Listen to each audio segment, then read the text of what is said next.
Bom dia, Marcos aqui e estamos juntos para falar de um assunto muito importante, cultura e princípios de engenharia.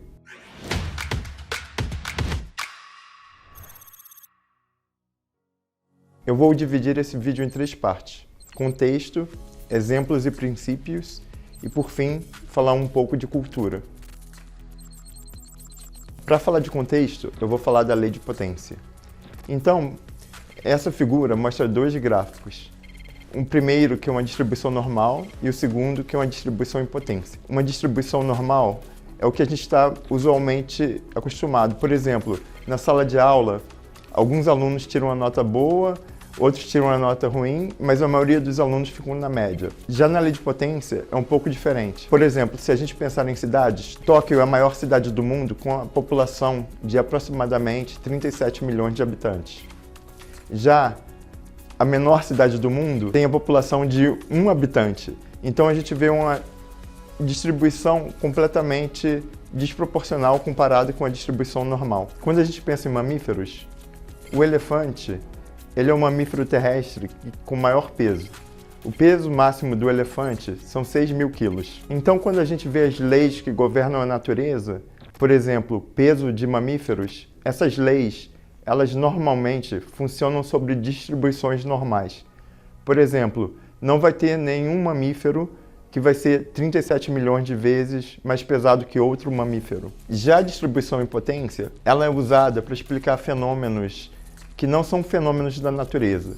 Por exemplo, tamanho de cidades, distribuição de riqueza. Esses fenômenos, que são abstrações que nós humanos criamos, eles normalmente são explicados pela lei de potência. Como já vimos no caso das cidades, Tóquio e algumas poucas cidades têm uma população muito grande, enquanto a maioria das cidades do mundo vai ter uma população muito pequena. Um ponto importante é que a nossa mente ela funciona baseada em distribuições normais. Antigamente, a gente não precisava pensar em riqueza, tamanho de cidade. O que a gente precisava era pensar: eu posso correr mais rápido do que esse animal que está me seguindo aqui? E velocidade de mamíferos, por exemplo, segue uma distribuição normal. O que acontece é que hoje em dia, todos os problemas complexos que a gente trabalha, eles são baseados nas abstrações que criamos, que todas, ou quase todas, seguem a lei da potência. Isso é muito bem explicado pelo Harari, por exemplo, que foi o autor de Sapiens e 21 lições, onde ele fala das abstrações humanas e como tudo isso, conceito de cidades, conceito de riqueza, empresas, são invenções da nossa cabeça, e essas invenções, elas não seguem as leis da natureza. E outro livro que eu queria mencionar, que é muito importante nesse tópico, é A Lógica do Cisne Negro. Nesse livro, o Taleb explica a teoria do cisne negro, que diz basicamente que não podemos prever todas as situações que irão acontecer em um sistema complexo. Para ilustrar isso, podemos pensar em folhas de árvore caindo no chão. Se a gente está passando na rua e vê as folhas das árvores espalhadas no chão, uma pergunta que podemos nos fazer: existe alguma chance dessas folhas estarem totalmente alinhadas no chão? Obviamente, a primeira resposta que vem à nossa cabeça é não. Contudo, o que pode acontecer é que um gari da prefeitura vai passar uma vez por ano e alinhar todas as folhas. E esse fato do gari ser parte do sistema e ser um evento que normalmente nós não consideraríamos parte do sistema é o cerne da questão da lógica do cisne negro. Usando essas 2 noções, da lei de potência e da lógica do cisne negro, nós podemos ver que os sistemas de computação que temos hoje em dia são extremamente frágeis.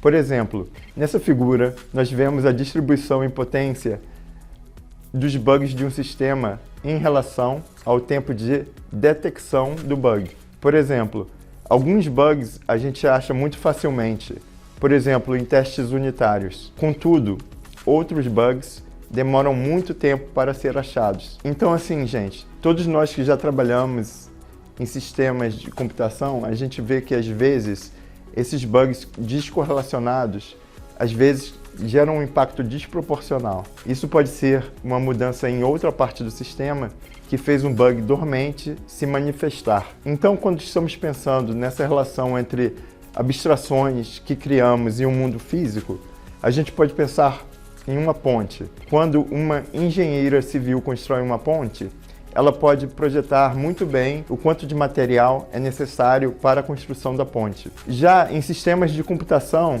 diariamente temos ataques que podem gerar um número desproporcional de chamadas a uma dada API, por exemplo. Agora vamos para a segunda parte, onde eu vou dar uns exemplos e derivar alguns princípios baseados nesses exemplos. Um primeiro exemplo, temos dois sistemas em produção, A e B, que são serviços que se comunicam.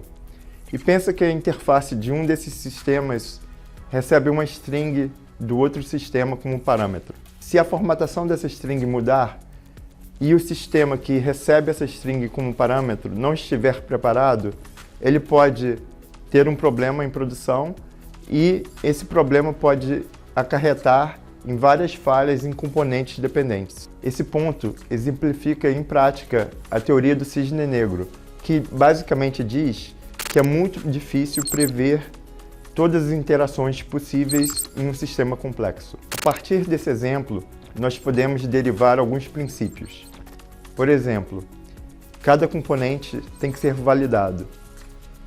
A queda de um componente não deveria acarretar em queda de componentes dependentes. Devemos projetar sistemas que têm degradação gradual perante a falhas e sistemas que têm detecção automática de anomalias. Um outro exemplo são trade-offs que tomamos quando estamos desenvolvendo sistemas.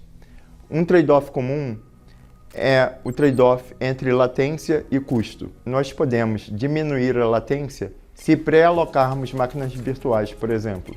Contudo, a pré-alocação de muitas máquinas virtuais poderia aumentar muito o custo do sistema. Esses trade-offs são sempre presentes em sistemas complexos. Às vezes esses trade-offs são intencionais e às vezes eles são não intencionais, onde, por exemplo, não conseguimos enxergar que a mudança em uma parte do sistema acarretaria uma degradação de outra parte do sistema, como nesse exemplo, onde diminuímos a latência incorrendo em maior custo. Podemos derivar alguns princípios baseados nesse exemplo. Sistemas monotônicos, onde a mudança em uma parte do sistema deveria não impactar negativamente outra parte do sistema. Requisitos não funcionais como custo, performance, disponibilidade tendem a ser negligenciados quando estamos pensando nesses trade-offs. De acordo com a lei de potência, é bem comum que algumas de nossas interfaces recebam um número desproporcional de chamadas. Pensando nisso, temos que ser muito cautelosos ao fazer o design de alertas no sistema. Alertas devem ser usados muito esporadicamente, apenas para situações extraordinárias. Alertas que disparam toda hora podem causar mais dano do que benefício, pois o time pode não saber o que priorizar. Além disso, alertas deveriam ser usados para a detecção automática de anomalias. Esses exemplos são ilustrações de como a teoria do cisne negro e a lei de potência podem impactar diariamente os nossos sistemas de computação e que princípios podemos usar para tornar os nossos sistemas mais robustos. Esses princípios têm um impacto direto na nossa cultura de engenharia. Para concluir o vídeo, vamos conversar um pouco sobre cultura de engenharia. O nosso objetivo na Stone é desenvolver tecnologias e serviços para melhorar a vida do empreendedor brasileiro. Essas tecnologias são super complexas e estão sujeitas a todos os problemas de escala que descrevemos anteriormente. A melhor forma de desenvolvermos sistemas robustos é aplicando esses princípios de engenharia. A nossa cultura de engenharia deve nos ajudar a desenvolver sistemas robustos. Para isso, precisamos desenhar sistemas simples para conter a complexidade existente. Por isso, o nosso foco é tão central em tecnologia. Para uma cultura de tecnologia, precisamos de um time que se foque em colaboração, onde conversamos constantemente sobre os princípios e tentamos melhorar e adaptar esses princípios. A voz de todos é ouvida e todos podem participar e contribuir com ideias. Nos focamos em criar bons exemplos de liderança e em enxergar tecnologia como uma maratona e não uma corrida de 100 metros, onde o foco na qualidade e nos princípios é fundamental. E por fim, somos uma cultura baseada em aprendizado, ou Growth Mindset, onde as pessoas estejam sempre abertas a aprender. Bom pessoal, espero que vocês tenham gostado do vídeo. Princípios e cultura de engenharia é um tópico muito importante para a gente e nos vemos numa próxima.